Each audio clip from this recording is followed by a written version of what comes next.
Let's talk about China, where major protests against the country's zero COVID policies keep growing. But the Biden administration is refusing to call on President Xi to step down. Joining me now is John Ratcliffe, the former director of National Intelligence and a former Texas congressman, and was a great congressman at that. John Ratcliffe, good to see you. You as well, Sean. Thank you. All right, what's your take here? Should the White House be calling on Xi to step down? What's the appropriate approach with these protests that are now taking the streets of China? Yeah, well, I mean, the Biden statement, we support peaceful protests everywhere. It's kind of like saying we support, blue skies and sunny days. I mean, of course you do. So could they come out stronger? Yes. Should they come out stronger? Yes. Will they come out stronger? The answer is no, Sean. I mean, when it comes to China, I think the Biden administration's, batting 0 for 17. No matter what the issue is with regard to China, they're afraid to address it and to confront China. On COVID a couple of weeks ago, President Biden refused to address with President Xi the fact that 1 million Americans had been killed by a virus that originated in China, and he failed to bring it up. Now you've got these COVID lockdown deaths and the brutality of the CCP, and he won't put out a statement addressing that. And let's not forget that a couple of months ago, Sean, Joe Biden sided with the CCP in China about Nancy Pelosi going to Taiwan, even after the state-run media advocated to shoot down her plane if she did. So, Joe Biden's just not going to be tough on President Xi and China. I think this has more to do than just, a lot of folks speculate that there's a disagreement among his national security team. Some want to be tough on China. Some want more of a path of appeasement. I think this raises a bigger question about, is Joe Biden have a conflict here? Is he concerned about what China and the CCP may say about his family's business dealings with China? Yeah, is Joe Biden compromised? That's a really good point, because it doesn't make any sense to me that we would deal with China with such kid gloves and actually make decisions that are beneficial to the CCP. We talked about the small country of Guyana yesterday, have large oil reserves. And the Biden administration says, listen, we're not going to give loans so America can, help produce that oil in South America, but we're going to go to Venezuela, a communist regime, and let Chevron pump oil there. Again, they go after, American allies and seem to be supportive of, the communist people that hate America. Yeah, it really, begs common sense. I've tried to understand the Biden foreign policy from the beginning, and it's been friendly to our adversaries and harmful to our allies throughout. And we've continued to see it here with the situation in China, which is really an unprecedented situation. For President Xi, he's in uncharted waters there. How this plays out, Sean, no one really knows what's going to happen. But Chairman Xi is dealing with a circumstance that no Chinese chairman has had to deal with in over 30 years, and he's really faced with a difficult choice. We don't know how it's going to play out. On the one hand, if he eases these COVID restrictions, he is essentially demonstrating to the Chinese people that these protests work and sets a bad precedent. On the other hand, if he cracks down, we don't know what's going to happen, but I think he's made his choice.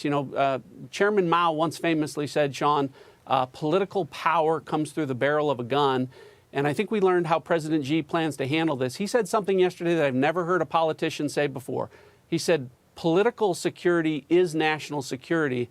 And Sean, that's just a fancy way of saying we're going to protect the state at all costs and by any means necessary. And we're going to stamp out any political opposition, no matter what. And I think that's why you've seen today Chinese armored military vehicles that the CCP is claiming are police vehicles moving into the cities and provinces where these protests are taking place. And I think it's just a shame that the American president and the Biden administration are not standing up to this, brutal aggression by Chairman Xi. It's interesting. You mentioned the political power from, I think this is Mao, you said. Political power comes from the barrel of a gun, which is why the Chinese people aren't allowed to possess firearms, is an interesting point, number one. But listen, the Communist Party, a totalitarian regime, can't allow these protests to go on very long. So at one point, they're going to make the decision that they're going to snuff it out, and they're going to do it, no doubt, with violence to take these people back off the streets. And I wonder at that point, does Joe Biden say, you know what, this administration's not going to stand for a repressive Chinese regime. We're going to support the protesters who want to come out and have their voices heard, that they shouldn't be locked in their apartment buildings. They shouldn't be welded in to their apartments. They shouldn't take kids away from parents and send them to camps because of COVID. Well, I would hope so, Sean, but I'm not optimistic about that. But you've encapsulated what's happening there. I mean, this is truly for the Chinese people. This zero COVID policy has become a tipping point where they're calling for regime change. And in a surveillance state where all of these protesters are going to be identified by the state, it's literally a Patrick Henry, give me liberty or give me death moment. And they're literally placing their lives on the line. And this is where the American people and an American president and an American administration should be standing up in support of the Chinese citizens, and I'm just afraid that it's not going to happen. You know, they've had tepid responses when, freedom fighters, whether they were in Cuba or now they're in China, have stood up and said, you know what, we want more liberty, we want more freedom. And when you have a powerful advocate like the United States that stands with you, that's real. But here, this administration, whether, again, it happened in Cuba, they were very silent in regard to those protests. And as you mentioned, a very tepid response. We stand with what?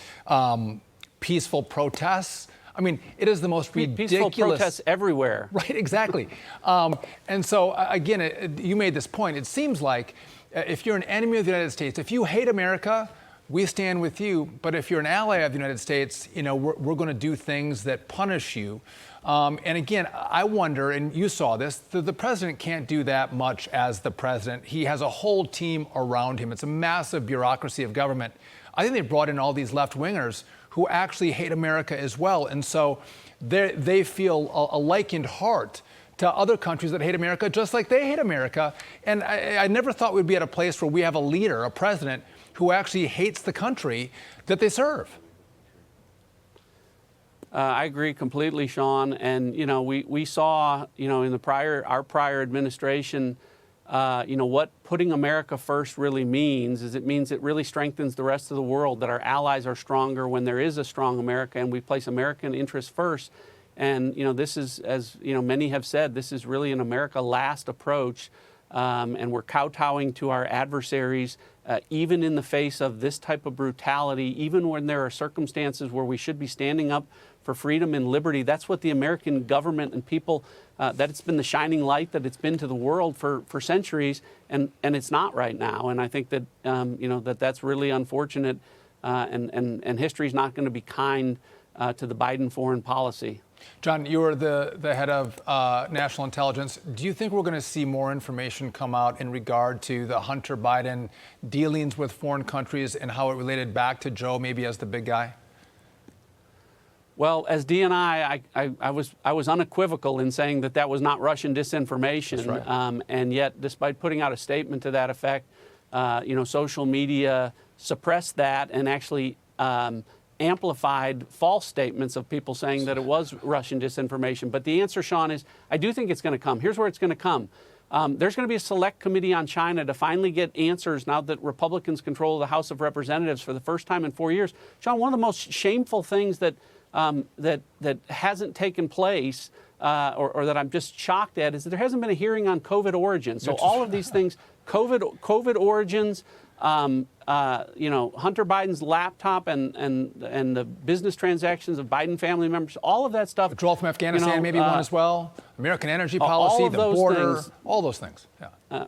All of these things that we haven't had answers to, where people can be brought in, put under oath, and frankly do the job that the media hasn't been doing or the Department of Justice hasn't been doing. I think that's one of the good things that come out of this election, as you and I both know from serving, is that the ability to control the hearings, bring in witnesses, subpoena those witnesses, put them under oath, and put their liberty at issue to tell the truth to the American people can be enlightening and can bring the accountability that we haven't seen. There's real power that comes through a gavel when you have the majority. John Ratcliffe, thanks for joining me. Appreciate it. Hey, you bet. Good to see you.